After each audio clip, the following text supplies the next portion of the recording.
Petan Petak. I am Sarah of Expat in Croatia, and this is the 100th episode of 5 Question Friday. I can hardly believe it. Where on earth have the last 100 episodes gone? And today is a super mega jam-packed special one because 5 fans from around the globe are going to be joining me today, and I'm going to ask them a question and they're going to ask me a question, and it's going to be super amazing awesome. So thank you so much for being here today. If it is your very first time joining 5 Question Friday, wow, lucky you. You're joining on our 100th episode. That's super mega cool. So every Friday at 5 o'clock Croatia time, I answer 5 questions about Croatia that people have sent in on Instagram, Facebook, Twitter, LinkedIn, expatinCroatia.com, my consulting sessions, our team members, people who yell at me in public. And I compile them here and answer them for you on Fridays. It's super mega fun. So, this is how this is going to work. We've got 5 wonderful people who I've met, all of them, on consulting sessions except for one, because she is a lawyer in our lawyer network who happens to be a fan of 5 Question Fridays. So I was like, hey, you want to join? And she was like, absolutely. Thank you so much for inviting me. So we're going to go ahead and dive right in. So how this is going to work is they're going to join me one at a time, and we're going to ask each other questions. And we've never done this before. I have to set that expectation. This is the first time we have done this. So I'm assuming it's going to all go super smoothly because Danielle, our social media extraordinaire who's sitting here to my right, has done immaculate planning of this event. I'm so super impressed. She made all these things for me here. But you know what? At the end of the day, technology sucks. And Instagram sometimes eats our episodes. So we're going to do our absolute best to make this as streamlined as possible. All right? Oh, Terry's here. Terry's here. Yay! Thank you, Terry. Okay. All right. So we are first looking for Goran. Let me scroll up and find him. Let's see. View. He is not here yet. It says he's here. Does it? Mm-hmm. No, it's from Croatia. Aha. Okay, let me scroll back up. We've got so many people that are joining us today that I'm having a hard time finding the first person. And see, this is the point I'm trying to make. Okay. Let's see if we can find him again. Notes from Croatia. There he is. Okay, great. So, yay! Okay, so I'm going to tell you a little bit about who's joining me first, and then I will bring them into the chat. So first we are talking to Goran and Alyssa. They are in Chicago. Goran was born in Mostar. He's Croatian and spent a lot of his childhood here in Croatia. They are living in Chicago, and they have bought land on Pelješac Peninsula, and soon will be moving back to Croatia. So, yay! All right, let's go ahead and let them in and say hi.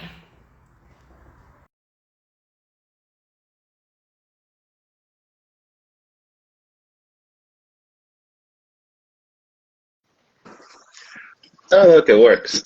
Hi. Hi. So far, so good. How are you? I'm doing good. Oh, how do I put this on speaker? Let's see. We hear you. Let's see. We have one. Let's see. Can you hear us? I can hear you great. Can you hear me? Yes, we can, just not on speaker. Hold on. I'll try and hear you through the little thing in my phone. Okay. We are doing good. All is well. We've been making progress with the architect. We've been getting different drafts. We're going to head out to Croatia actually in August to check everything out, see the status, and see what's the next step. We need to get the permit to build, right? Yeah. So he's submitting for our građevinska dozvola in the next few weeks. So we're excited. We're excited about the process, about the journey. It's a lot of difficulties, but we're finally getting pen on paper. Yeah, it's cool. Yeah, so taking steps, but we're excited. Thank you for having us. Thank you so much for coming. Oh, okay, so I want to dive in and ask you a question, if I may. So, Goran, so you were born in Zadar and from what I understand, you spent a lot of your youth in Makarska and Pelješac Peninsula. And I don't know how many people out there are actually familiar with Pelješac. It's not as frequented. It's a little bit more on the remote side. And I would love to hear, if you could, paint us a picture of what it was like to grow up and spend time on Pelješac. Bring Yeah, us into that world with you. I mean, Pelješac holds a special place in my heart. It's always been one of those kind of remote, off the beaten path places, especially 30 years ago, when I really started understanding more so the culture. I was a baby really the last time me and my family went. It's just and it was before the war. Sorry, Daniel pinged me, so I was just taking a look at that.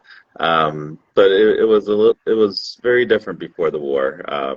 The issues that that were there in the mid '90s weren't there when we started initially going. It was a simpler time. No border controls. People had the freedom to do what they wanted to do. And my family went to Stone and Stone, which is right at the beginning of Pelješac, maybe a 15-minute drive away from Dubrovnik. And the place that's it's most popularly known for its oysters. The oysters are just absolutely amazing out there. They grow in these certain little salt pots. The salt from Stone, absolutely amazing, and they naturally migrate over there. So you already get them like marinated in salt, and they just taste amazing. And especially when you pair that with gallons of wine, everything tastes really good. So my family used to go out there. We were never super wealthy, so we always tried to find good deals. And my uncle, who I love to death, found this one place in Stone where there was this garden hose coming out of this barn that was attached to wine barrels inside. This was the crappy wine that nobody wanted to sell because it wasn't fermented yet, or it just didn't go through the barreling process correctly, so they gave it to the public. So my family would go there every summer before the war, and we would spend time at this little winery, at this little barn. Would bring a shopping cart with food and blankets to go to the beach, and it would be me and my cousins, and just time that's I was looking at pictures of it yesterday, and it was just such a different time, such a spectacular place. And as I was growing up, we refuged out of Croatia because of the war. And then we ended up in Germany, came back to the States, and spent a lot of time going back and forth. When I was, mid-age, about 14, 15 years old, I tried to go back to Croatia every summer and spent my high school summer breaks out there, my college summer breaks out there, was there for, 2, 3, 4 months at a time. And really build a strong connection, not only with my family, because more than half of my family is still there, but with the land as well. My great-grandfather bought a mountain at one point, like 70 years ago, and just started selling it. And can buy a mountain? He bought a mountain in Herzegovina. And when he sold it, one of the requirements was to name a street after our family name. So if you go to the mountain, you're going to see Soldo Ulica around the whole mountain. So the base of the mountain is named after my family. And amazing. We had farmland in Posuše. We had at one point we had some land out in southern Croatia that we sold as well. But always, when you're a kid and when you're growing up with this stuff, you just kind of see it as being a part of your reality. You don't understand the meaning behind it. You don't understand the reality of the struggles that people had to endure to get that type of land, to get that ownership ultimately. And it's not the legal sense of ownership, it's the emotional sense of it. It's the mental strength, the mental grit that you had to endure to be able to get to that point, right? So every summer, as I came back, I learned more and more and more, and spent more time with my grandparents, spent more time with my family. It wasn't all about, going out, enjoying the nightlife, being with friends and stuff like that. It was more so learning my history or learning my culture, my heritage. And, I was always in love with Croatia, always. But as I grew older, my love for the country changed immensely. It went from, oh, I love spending summers out here. I love going to the clubs. I love meeting new friends. I love drinking $half-dollar beers. Amazing. The good old days. To the point where you're like, I'm finally getting my brain in the space where my ancestors were. And just from that comes such an immense pride and such immense patriotism, I guess, for your own country. And I've spent probably 25 years of my adulthood in America, and I very comfortably say that the time that I spent in Croatia in my teens and my childhood have had more an effect on my adult life than my adult life in America. Because in America, when I think of it, great place to get opportunities, great place to make money, but that's all I've gotten from here. I've gotten the opportunity, but I'm a prisoner in my own office. I know what you mean. I get you. So, but yeah, Croatia has always held a very special place to me, and I've absolutely loved it. It's hard, and I'm a Croatian citizen, and I never knew it would be this hard to go back to my own country. There's so many requirements, so much documentation, but it'll all be worth it at the end. It is. It's all about that end game. So actually, from what I understand, you have a question about those struggles that you allude to. Yeah, no, it's so Alyssa and I started our journey moving back to Croatia. I'm sorry, I'm holding my phone up if it's a little shaky for you guys. Alyssa and I have we started our journey back in 2020 to navigate back to Croatia, right? And first we were like, you know what? We don't want to buy real estate. We want to build it because we want a more miserable experience. Building a home instead of buying one. So we spent a year looking for land plots, right? Looking for land for ourselves. Went over about 30 of them with different agents, with people you have the sense that you can't trust, with people that you find off of Newscolo, where like 40% of them, you're like, this is somebody's grandson in somebody's basement right now, and I didn't think they're gonna kidnap me. Once we found that land, it took us another year to get it because there was some random person on the ownership title, and the court didn't want to take them off, and that person was like 90 years old and had no idea what was going on. And then we finally got that figured out, but we started beginning of 2020 and finally got the land and at the end of 2022. Took 2 years overall. And then from that point, we had to interview multiple attorneys, accountants, tax accountants, architects, geodets, everything, engineers, project managers. We're trying to establish a business so we can defer some of the VAT taxes for our construction to our rental property. And it's just the inconsistency with the communication, the kind of just navigating from different sources. You hear one thing from one lawyer in Zagreb, another thing from another lawyer in Pula, another thing from another lawyer in Trogir. You have no idea what's right. You have no idea what's wrong. And I always start my conversations, hey, listen, I'm a Croatian citizen. Does this make it easier? And the answer is always no. For some reason. Yeah, sometimes it does, sometimes it doesn't. Sometimes it can actually make it harder.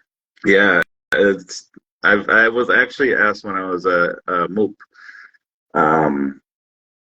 if I'm willing to abandon my American citizenship to be a Croatian citizen. I'm like, I am a Croatian citizen. They're like, oh, right. I'm like, what? I'm like, and it all depends on who you land at MOOP. It could go many, many different ways. They hold their power in their own hands. It's rather insane just knowing that there's not really any boundaries there that like regulations that hold that.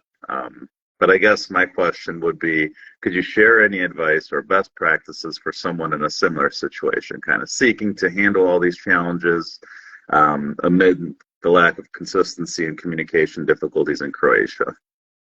Yeah, I mean, you need to have good professionals. I mean, you've talked about the struggles of finding good professionals that you can trust that are actually going to do what it is that you pay them to do, and that can be really hard. You know, people are Googling for professionals, they are going into expat groups and getting recommendations. A lot of Croatians just go with a cousin or somebody their cousin knows or a neighbor or something like that, and it usually ends up in a bad place because then you have that personal relationship that's tied up in that. And so once you get it, okay, I got a good example. Okay, so we knew someone who they got into a situation with a builder, and the builder had been recommended by a friend, and they were part of this very small community. Only the builder was paid this large amount of money. He bought all the materials and then let them sit there for like a year. But they were so nervous about doing anything with the builder because it was such a small community. Like they were afraid he was going to come back at them, and that's a real concern here. So to answer your question, the best thing to do is to find really great professionals, and that may take a little bit of time. It depends on the kind of professional. Of course, if it's a lawyer or a tax advisor or accountant, we can help with that, of course. But make sure that it's someone that you have no personal connection to. So that way you don't have to worry about any of that stuff being tied up in it. Yep. Don't just find someone with no referrals. If you're going to get a referral from somebody, make sure that the referral is coming from people that you know personally and that you trust. It shouldn't just be someone in an expat group because you don't know them, you don't know what their situation is, you don't know what their motivations are for suggesting that person. They may not have actually used their services, they just happen to know them and they're promoting them. Or it's actually that person themselves who's doing it under a different account. I mean, social media, you can't trust most things. So it's about making sure you take the time to do your due diligence and don't be in a hurry. Yeah. Be very patient, because when you are impatient here, as I'm sure you know, Goran, it's like, it just things start to go sideways even further. So that would be my advice. No, absolutely. And I guess a follow-on to that is, since I am a U.S. citizen as well, all my income comes from the U.S., right? And it's one of the most difficult parts of this has been finding the right bank. And it turns out that there's really only one bank that I can work with for a construction loan. Yeah. And it feels like on a weekly basis they change conditions and they add in new requests and they need new documentation, and you have to go heads over heels to get your notaries out here to send them out via DHL for $200 or whatever the fact may be. Do you have any advice on how to streamline that process? If there's any banks that we should focus on, anybody that's more open to dealing with Croatian citizens with foreign-based income? Yeah, Vustenrot, although I know that they kind of go back and forth on whether or not they want to consider foreign income or not. Yeah. Erste also has kind of gone back and forth on that. But for the most part, Croatian banks are really hardcore about wanting you to have Croatian income. And when I was in the Netherlands, it was the exact same way. In fact, it was even harsher. You had to have a permanent work contract, which is really hard to obtain, before they would even consider you for a property loan. And part of it, it kind of makes sense. It's really difficult. We get this question a lot from foreigners who are wanting to get a home loan here so they can buy property. But it does make sense, because if all you have is foreign income, they can't garnish those wages. Yeah. If you default on that. So yeah, it's tough. And when Croatia entered the Schengen zone, it got tougher. Yeah. But unfortunately, that's just kind of the nature of it. We keep an eye. We do a deep dive on the biggest banks every year to see if they've changed their rules. And this year, they only got stricter. Yeah. All right. Thank you. I appreciate your time today. I love being on your live and love following you. Thank you for all your help in the past. And go Croatia this Sunday. Woohoo! I don't know. Thank you so much. So nice to see you guys. Thank you. How do we Now I gotta learn how to get off. do the thing? I think you guys have to leave. There we go. We're trying. Here we go. Cool. Oh, guys, what did you think of Alyssa and Goran? They're just lovely, aren't they? Okay, I'm going to go up. I need to find our next people who are joining us. Yes. Instagram does not make this easy. They really do not. Aha. Okay. I think we got it now. Aha. Yes. Okay. So our next guests are Andrea and Adam. Andrea was born in Croatia. Adam is from the UK. They've been living in the UK, and they have now decided to retire on the island of Vis. So let's go ahead and have them join us.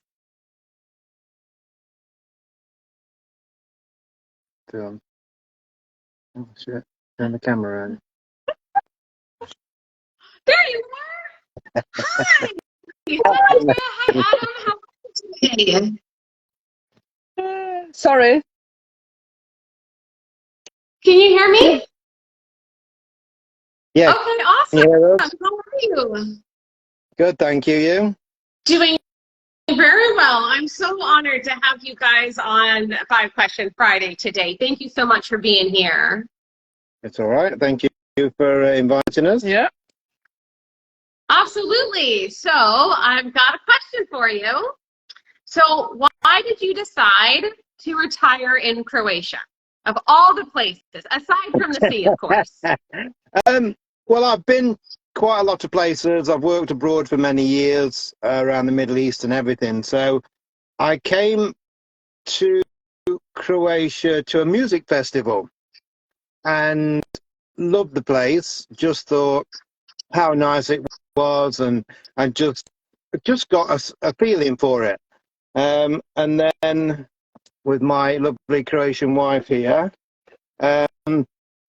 we visited Zagreb and we visited many places around Croatia, and it just grew on me so much that there was no option of where else I would retire, really. I hear that. About 6 years ago, Yeah. a friend of ours was starting up a business and was looking for investors.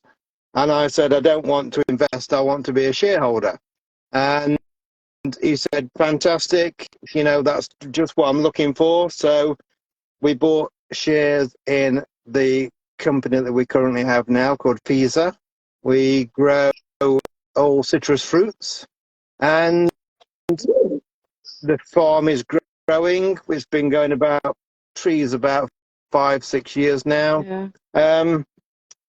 And then that was it. So we've been coming here on holidays and everything, and then for many reasons I decided to retire a year earlier than planned, and here we are on our little island Vis, running our fruit farm. Well, yay! That sounds like a dream. It's I gotta hard go work, run I tell you. my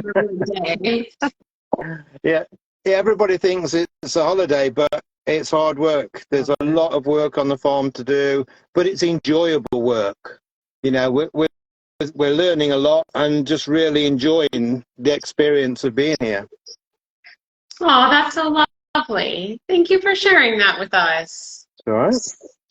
So I hear you have a question for me. Oh yeah. Yeah. The one of the question was, what is the most common problem or advice that people come to you with?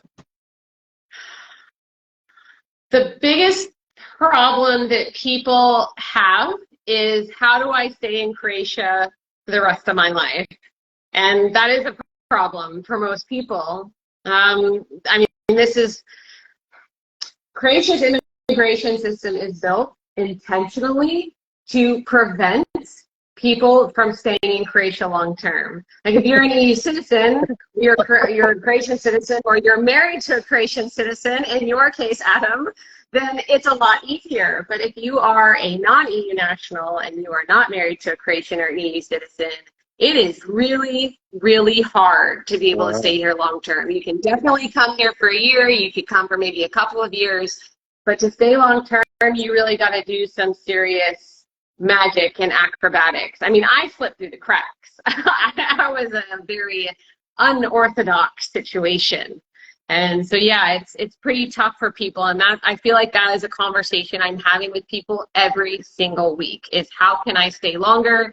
And then we try and come up with a creative solution on how they can do that. Wow. Well, the problems that we're having just getting me here and the paperwork and like the gentleman before was saying, you ask one person one thing and they'll say something, but then you ask another person and they'll say something else.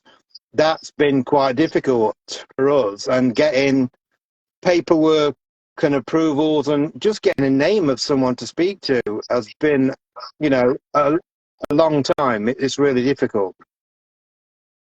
Yeah, you're not wrong. I mean, come on, if Croatia's bureaucracy was super smooth and no matter who you talked to, you got the same answer and everything was transparent, I would not have this job. Yeah, definitely agree. I think any country is difficult to get into and stay. I'm lucky because I'm married to Andrea, obviously. I wouldn't ever want the challenge of being an expat coming by yourself. Wow, that would be horrendous. Yeah, I'm it's struggling. Yeah, Andrea? I mean, I'm Croatian. I was born and bred here, and I know the bureaucracy, I know the mentality and everything. But even for me, this is something like, I'm honestly to God, like, wow, I just can't believe what issues we have. And I'm like, you know, I should know how that goes here, but I'm on a daily basis, I'm like, I don't believe this. I don't believe this. You know, it's no. So I can only imagine how it's hard for you or for anybody else. Yeah, well, you know, it kind of creates this natural filter of like people who want to be in Croatia, it's because they really, really, really want to be in Croatia. Yeah. You know, if it's just about the sea and they just want to experience for a while and they don't want to put up with the mess, they'll just go to another country. They'll go to France or Turkey or Greece or Thailand and then be done with it. You know, you have to really want it as a non-EU national to be able to stay here long term, because you sacrifice quite a lot of blood, sweat, and tears to be able to do it. Right, so you have got to be determined and stick to it no matter what, you know, and push through, which we are doing. But, you know, I'm sure we'll get there in the end. Yeah, we will. That yes, words of wisdom for sure. Thank you so much for joining. It has been a true privilege to have you on here with us today. Thank you. Can I just add one bit? I think if anybody, you did mention it briefly earlier, if anybody's looking to come to Croatia to buy into a business like I did or anything, all I would say from my lesson is get a solicitor straight away. Like you said, get a good one, you know, shop around and find the best you can, but they can help you a lot more. We didn't, and we found it harder, but we're slowly, you know, tapping away at it. But anybody coming in, I'd say, first thing you do, don't listen to friends, get a solicitor, get them acting on your behalf straight away. Absolutely, words of wisdom. Thank you for having us. Thank you so much for being here. Really a true pleasure. I hope you guys have a wonderful weekend on your citrus farm on Peace. I'm sure we will. It's nice weather now. We've had rain yesterday, all day, non-stop. Today is fantastic. It's been great. Yeah, it is much lovelier today. I'm tired of this dystopian June we're having. Yeah, definitely. I've got to go back to work when we finish the chat anyway. Yeah. Got stuff to do. You can't sit around. Yeah, we can't. Not at all. Thank you so much. So nice Thank to you, see Sarah. you again. Yes. See you both soon. See Thank you you. very Ciao. much. Bye-bye. Ta-da. Cool. Okay. So let me figure out how to add him. Hey guys, what did you think of Andrea and Adam? Oh, they were lovely. Who wants to go and be on their citrus farm? Because I know that I do. That sounds like a dream, quite frankly. Oh, look at everybody who's here. Oh, it's so nice that you're all joining us for our 100th episode. Yay! Now, if Instagram could just make it easy for me to find. So many people are saying hi that it's burying the request for somebody to join us. I'm looking for you, Andrés. I am, I promise. I know you're here somewhere. I know you're here somewhere. Let's see where you are. Aha. Well, I found him, but not the request. Do you see his request?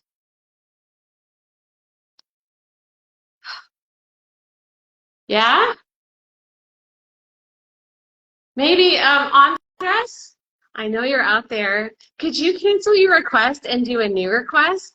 That would be super mega helpful because like 1,000 people are on, which is super cool, but it's making it hard for me to find your request. So if you could cancel the current one and do a new one. Hey, Tara. Yeah, Andrea and Adam are so super sweet. It's really nice to be able to talk to all these people. Yay! Oh, there it is. Okay.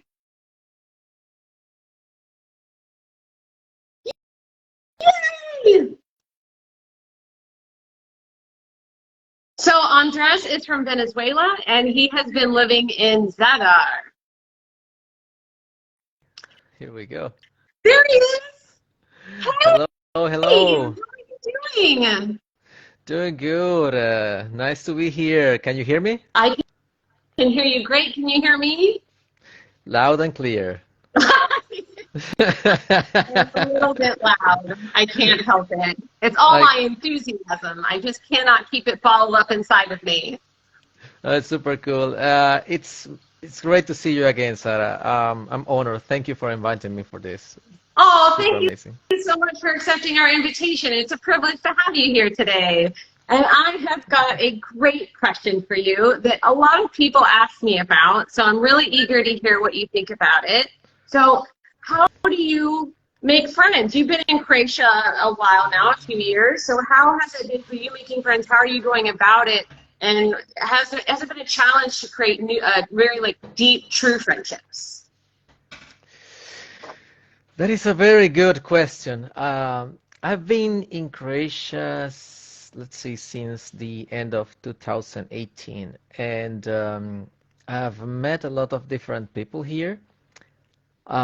With some I've kept up in contact, with some I have not, like we have gone through separate ways. But one thing that I learned is that if you want to make friends here, the first thing you need to know is that you need to work hard for it. Because I always say that generalizations are not good to speak about every single creation. Every single individual will bring a different experience, but there is one cultural thing that is very important. If you want to win over the heart of someone living in Croatia, you need to be present. You need to show that you want to share their joys and their sorrows together. For instance, I've gone through Croatian concerts, and I've seen people open up so much to me because how come I'm still learning Croatian. I'm not very good to languages. It took me 11 years to actually properly master English. So I say, okay, I have 4 years. I have still 7 more to learn Croatian properly, and I went together with one of my best friends here in Croatia to a few concerts, and it's been super fun. They see like they enjoy when you share with them. It's again part of what they love. Just having you being part of them, feeling like okay, you really are coming to not only just live here or to share with us. You're really coming to be part of us.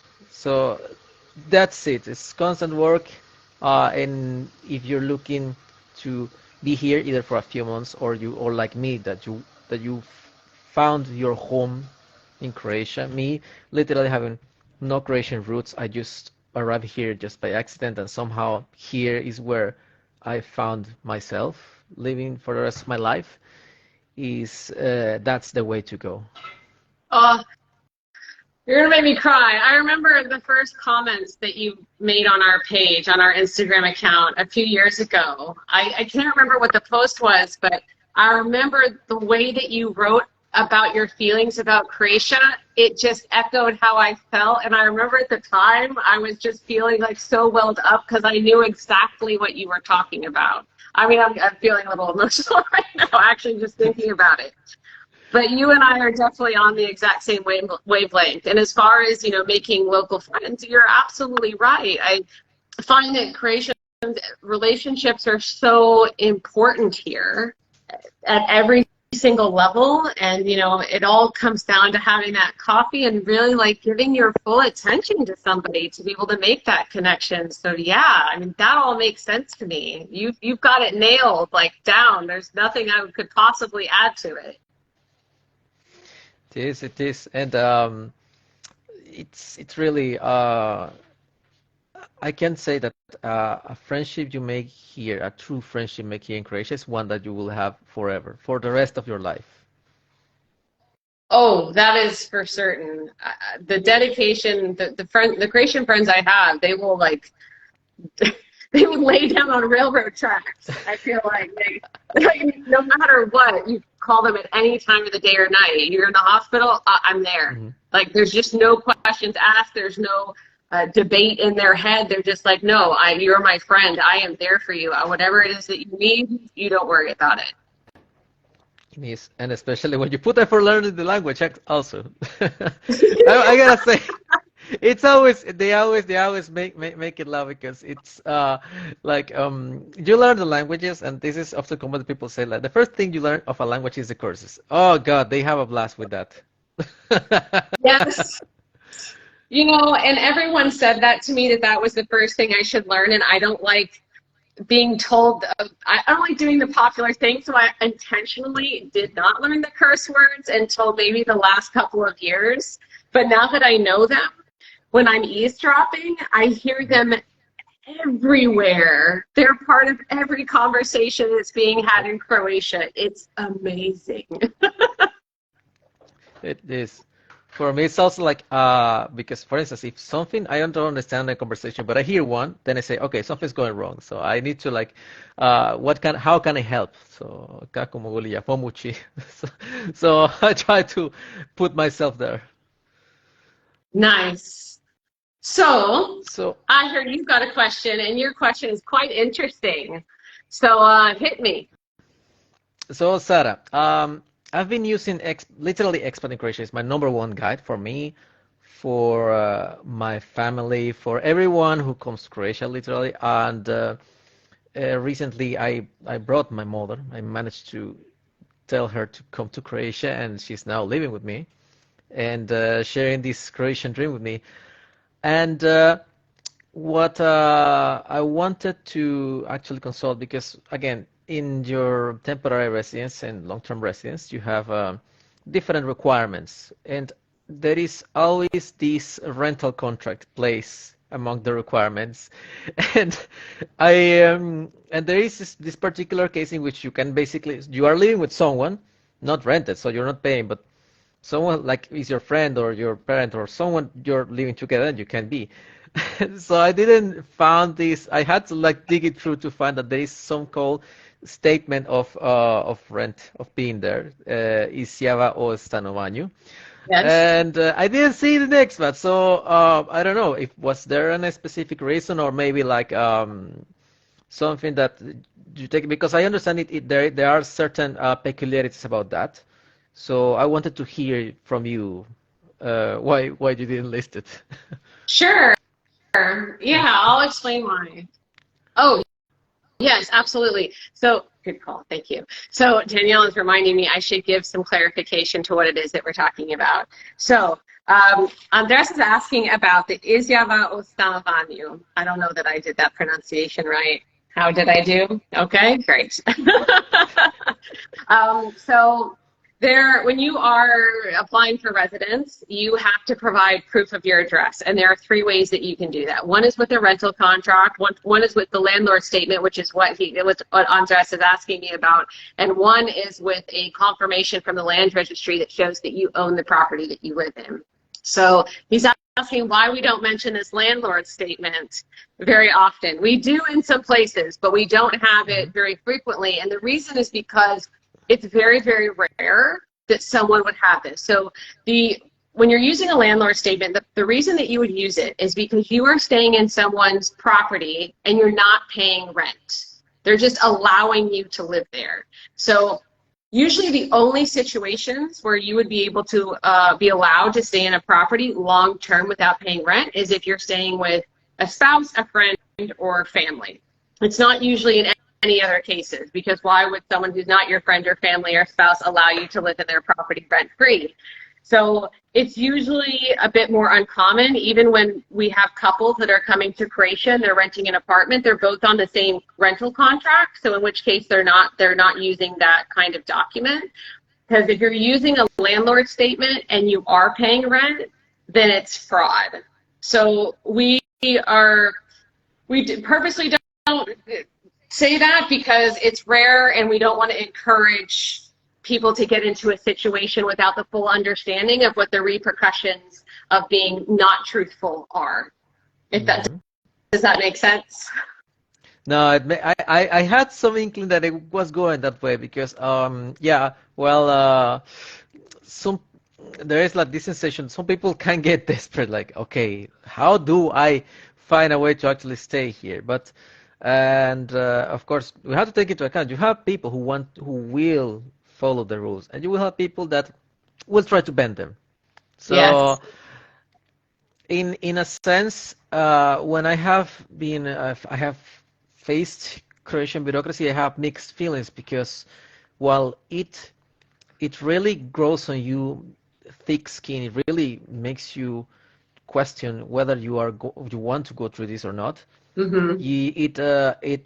I see it like, okay, things are, even through my fiance's Croatian, and my friends, we have come to a certain agreement that things are slowly but surely improving in that side.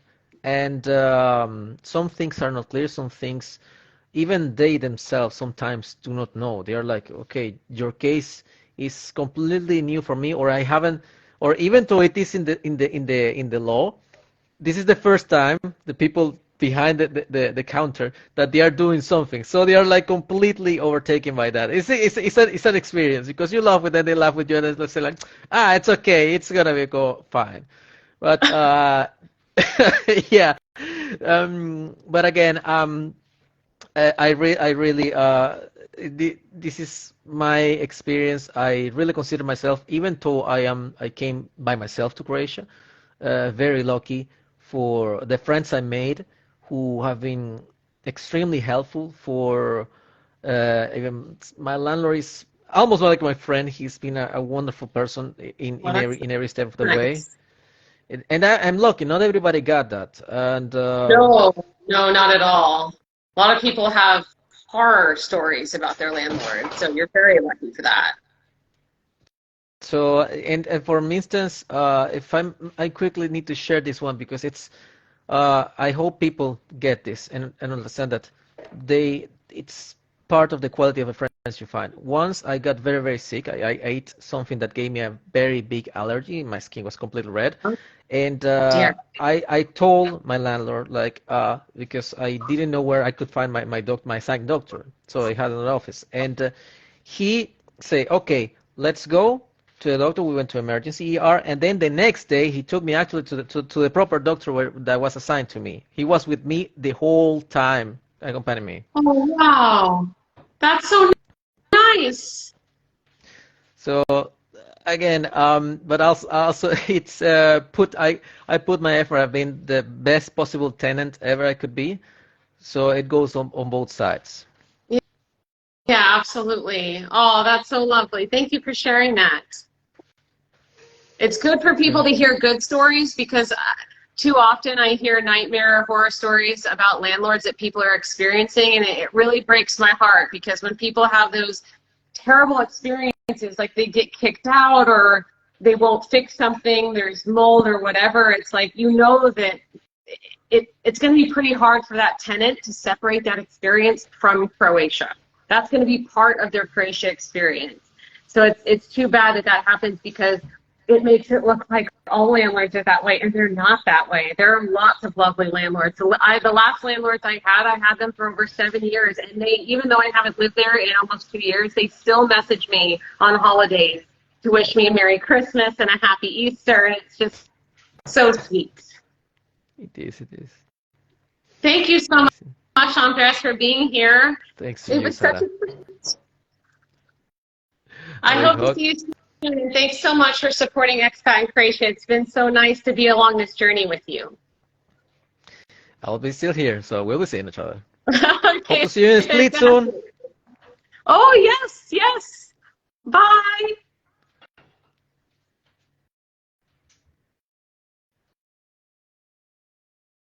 Okay. Oh, guys, what did you think of Andrés? Oh, I adore him. He is super sweet. Super sweet.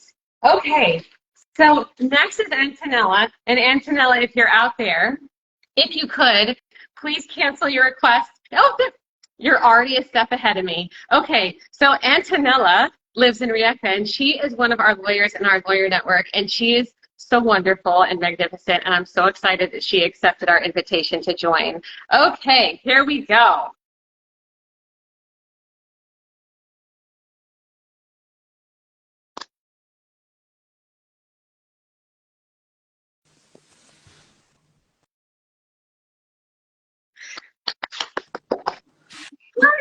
Hi. Hi, nice to see you. How are you doing? Fine, thank you. It's Friday, so everything is great. I'm And how are doing you? very good. I'm a little toasty. I feel like I'm stuck to my chair right now. It finally got a bit warm after yesterday, but I am doing great, and I'm so honored that you joined us here today. Me too. I'm so Yeah. glad to be here. So I got a question for you.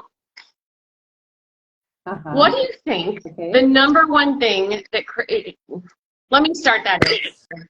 It's Friday afternoon and I'm getting a little punchy. My brain's not working super great. It's starting to scramble. So what is the number one thing you think Croatia should be focusing on to inspire Croatians to stay in Croatia and not leave to go abroad? Okay. So, well, yeah, hard topic for Croatia, and yeah, and actually often topic between us, like Croatians, and politicians, actually. So, well, in general, in my opinion, the reasons for emigration of the Croatian population are actually wide and complicated. But in my opinion, what contributes to it the most is definitely a stronger job offer abroad, larger incomes, and definitely more possibilities for professional development. I know this also because a lot of my friends and a lot of people from my generation went abroad because of these reasons. Actually it's simple, because these factors plus a higher standard of living improve the quality of life in general, which Croatia unfortunately still isn't able to offer to that extent. So, in my opinion, the number one thing Croatia should be working on to keep Croatian in the country would be either providing new jobs with higher salaries and definitely new opportunities for advancement. Also, a key thing would be encouraging beginner entrepreneurs to start business through some co-financing, reducing the paperwork, simplifying bureaucracy, and definitely through reducing the state benefits and contributions. This is my opinion. I mean, this would be key issue to keep Croatians in the country, but this would also help to everyone else, you know, in general. So yeah, that would be key thing in my opinion. Yeah, absolutely. I mean, as a business owner, I understand the desire to lower the contributions. I mean, they're tough. They're at least 40 to 50% on top of what the salary is, and that is quite a bit. Exactly. Yeah. Unbelievable. I do have a follow-up question that's completely unrelated. So, okay. You live in Rijeka, you're from Rijeka, and when I speak to foreigners who want to come and move to Croatia, they're always looking to split. 90% of them want to come to Split, the rest want to go to Zagreb, and then maybe there's a handful that want to go to Zadar. But it's very, very rare that I meet anyone who wants to move to Rijeka, and I think that is a tragedy, because Rijeka is a very nice city. So, being from Rijeka, what do you think makes Rijeka special? What should people know about Rijeka? Why should people want to live there? Well, in short, I can say that Rijeka is great because of its location. It is so near to the islands in front of it. It's so near to Istria, which is beautiful because of food and wine and everything. I mean, Istria. It's so near to Italy. You know, it's 45 minutes to Trieste. It's 1 hour and 30 to Zagreb. It's few hours from Zadar. Actually, yeah, like it's great location between all these locations. So just because of that is great. Yeah. So, and people also here, maybe I'm subjective because I'm from here. I'm born in Rijeka, but how to say, mentality of people here is really liberal. People are so friendly to foreigners. A lot of people are speaking English, so definitely this would be pluses. In fact, an experience of mine is I feel like in Rijeka is the only place where I have found men help me to take my coat off and put it back on, which is just so chivalrous. Really? So nice to hear. Yeah, but I love it. I love coming up to Rijeka to visit you and André, one of our other lawyers, because we sit out on a coffee and it's like every 2 minutes someone's walking by that you know. It feels way more village-like than small Split. city. Yeah. Yeah. It's smaller. Yeah. So we know each other, all of us here. Yeah. So yeah. It's funny. So, yeah. I hear you've got a question for me. Mm-hmm. Yeah. Actually, I'm wondering, in your opinion, in which region of Croatia live people who are the most helpful to foreign people? Well, I can only speak to my experience, and most of my experience is down here in Dalmatia, you know? So I want to make sure it's clear to everyone that this does not mean that people are unfriendly to foreigners in other parts of Croatia. From my perspective, what I've experienced here in Split, I find people in Split to be so helpful to foreigners, really. And not just because they're paid to in tourism, like just it's genuine. You know, I'm obviously not a tourist. I've been here for a very long time. I never lived in the city center, so I'm frequently interacting with people who are not interacting with tourists. And I've just always found them to be very helpful. If I need help, I'll get it. You know, I mean, there hasn't been anyone who's been rude or has discriminated because of a foreigner. I've never experienced that happening. The other experience that I've had a lot of is in Istria.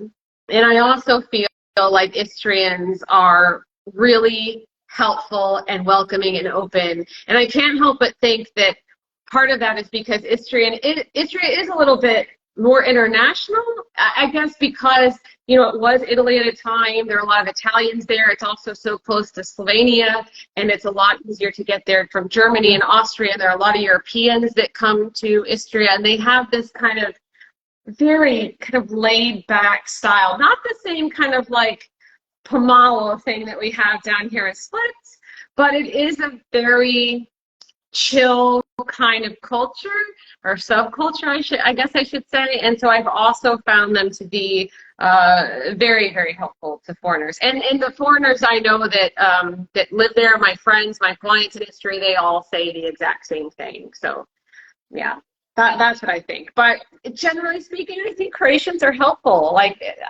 most likely they're helpful all around the country. It's not just in those two places. Yeah. Nice, thank you for letting me brag about Croatians for a little while. You guys definitely deserve it, for sure. It's a very warm and welcoming culture. It's certainly made me a better person, that's for sure. Yeah. Nice to hear. Yeah. We are warm. It's warm mentality. Actually, temperament is strong of Croatians. So yeah, sometimes they are tough, but yeah, in general, I would say warm. For sure. It's always good to have a Croatian that has your back. You know you're covered. Yeah. Okay. Yeah, Antonella, so really, it's such a treat. And I can't wait to come up and see you in Rijeka in November like usual. Yeah, please let me know and we will. Absolutely. Thanks so much for being here.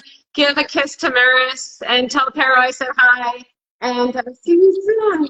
Thank you so much. It was my pleasure. Vidimo se. Bye. Okay. Oh, last but not least, so who do we have last? Tony. Tony is coming up next. This is our last guest today. Oh my goodness, it has been a whirlwind. Oh, this worked out so well. Yay. Okay, so Tony, if you are out there, if you could please cancel your request and do a new request, I would super, super appreciate it. So Tony is from LA, and he lives in Zagreb with his husband, and he's currently, I said that, living in Zagreb. Yes, he's living in Zagreb. So he's been there for a few years, and I'm so excited to talk to him. So there he is. Yay. Okay.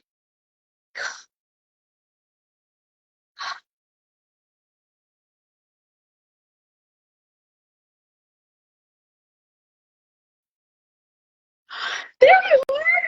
Hi. Oh, wow. Look at you with that hat collection back behind you. Work. It's still Friday. Oh, I love it. Hi, Tony. How are you doing? I'm doing well. It's been great watching everybody's interviews, and congratulations on your 100th episode. You know, I never miss these every week. So this is so cool to be here with you, and thank you for the invite. Oh, thank you so much for being here and for watching every week. That is some serious dedication. I really appreciate your support. I'm so glad to talk to you today. And I have a great question for you, because I get this question a lot. So I'm really curious to ask somebody else this question for once. And that is, what has it been like for you learning Croatian? What method, now that you've been here for a number of years, have you been using that has been the most helpful in your journey in learning Croatian? Oh man, I moved to Croatia in 2011. So it's been a long, I know. It's been a long time. Yeah.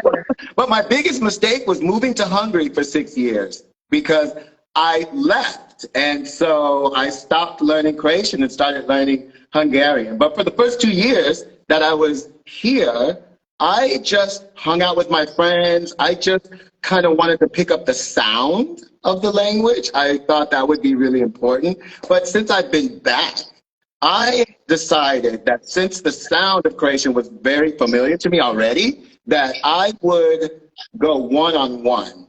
So I have a tutor, and I have 2 classes a week where it's just me and him, and we go over a book, and I'm supposed to learn so many words per week.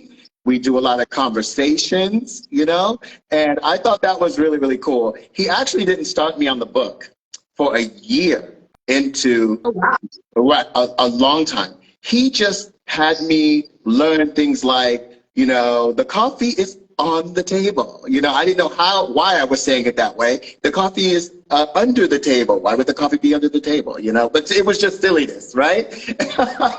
And so now when we're in it, and now we're getting into all of the different prodigies and all the different ways of saying things, because I had already been speaking, he said, oh yeah, this rule you just learned, you've already been using it.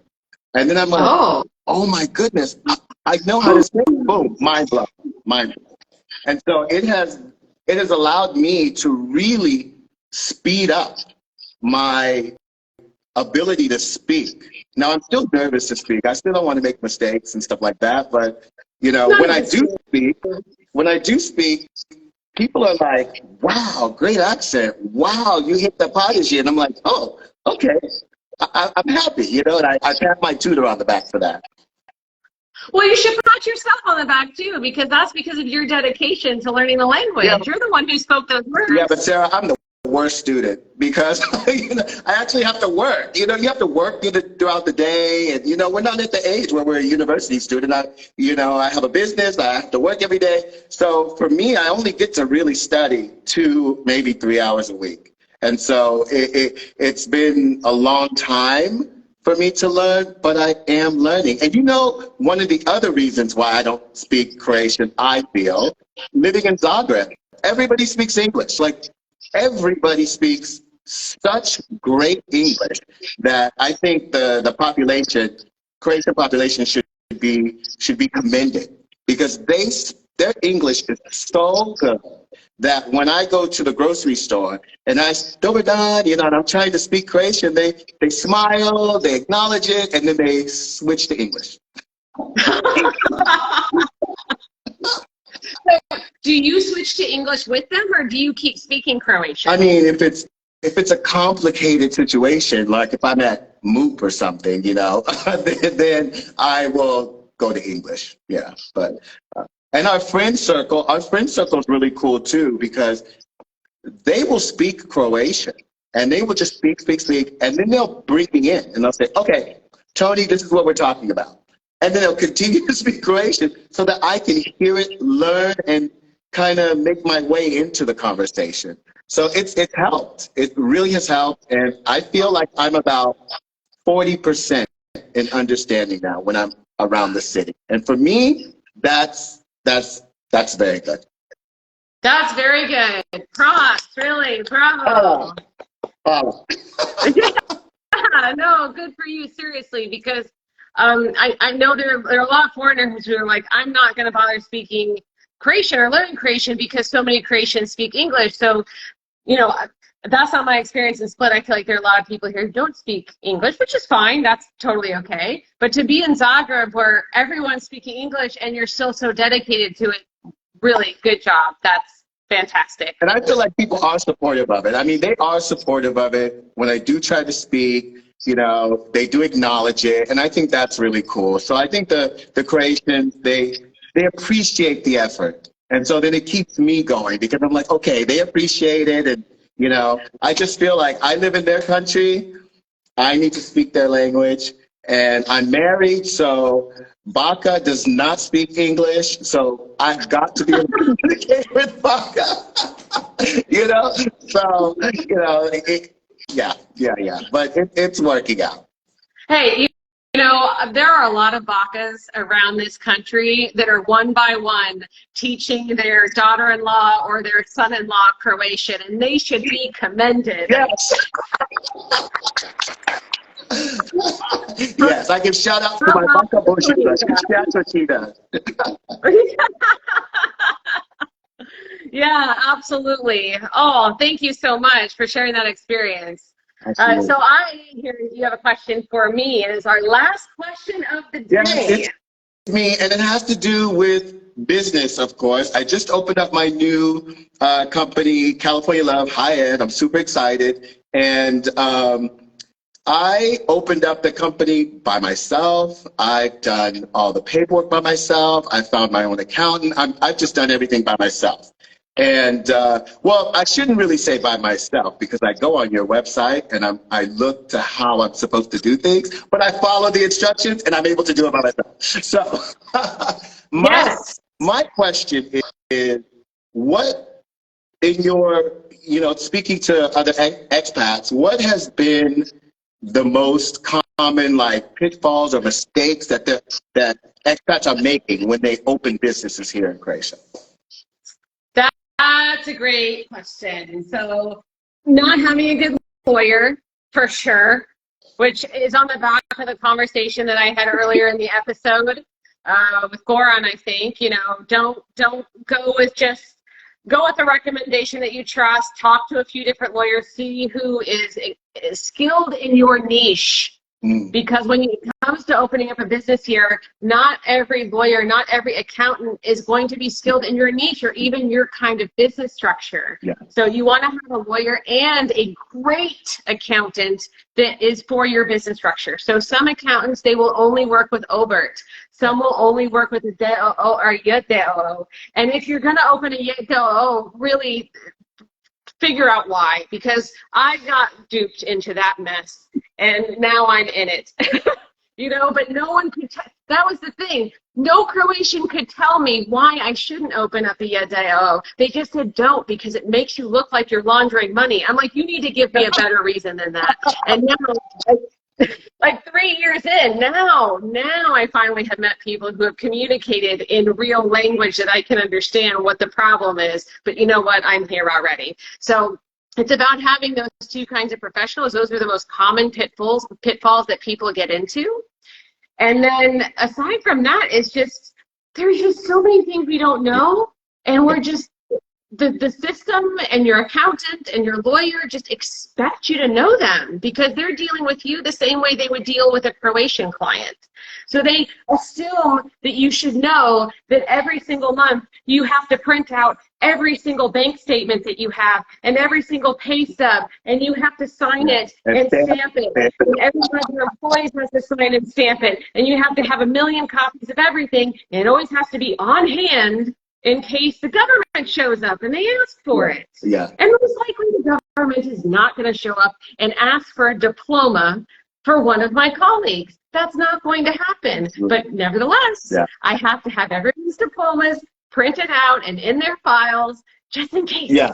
So these are things that I didn't learn until I kind of went through the process, got down the line, and then I got asked, like, why don't you have these things? And like, why would I know that I'm supposed to have these things? So it's about asking as many questions as you can. Like, what do I need? Like, if the government shows up at my door, what do I need to have physically so that I don't get fined and my company doesn't get shut down? So having the right professionals and asking the right questions. If you don't do those things, that is how you get into some real sticky, ugly situations for sure. Have you found that people are getting into these situations, or is it not so common?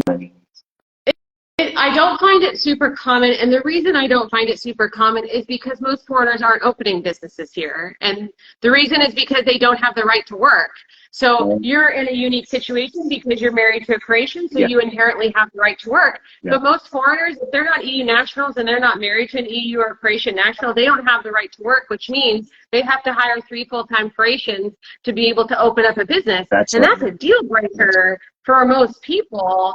I only know 2 foreigners here in Split that have done it that way, and they have restaurants, so they can justify that staff. But it's still been this albatross around their neck. Like it's something that they've been just kind of biding their time until they can qualify for permanent and then apply for permanent, which still is going to take 1.5 years. Yeah. And then after that, they're free, and they can hire whoever they want in the quantity that they want. But it has been a struggle for them. I mean, there are very few businesses where you need to have 3 full-time staff from the very beginning in addition to yourself. So yeah, it's not as common. Yeah, for me, That's why. That was strange when I first went, before I was married and I wanted to open a business. I thought, oh my goodness, because it's that American mentality, kind of like, hey, I can go out and collect bottles and I will make that into a business, you know, and you can just kind of do it. And here, you can't really just kind of do it. You have to make sure you got everything in order to set it up. I find that actually the bureaucracy kind of makes it a little hard to do it. So I can see why people, a lot of, even locals, don't really want to dip into it, you know?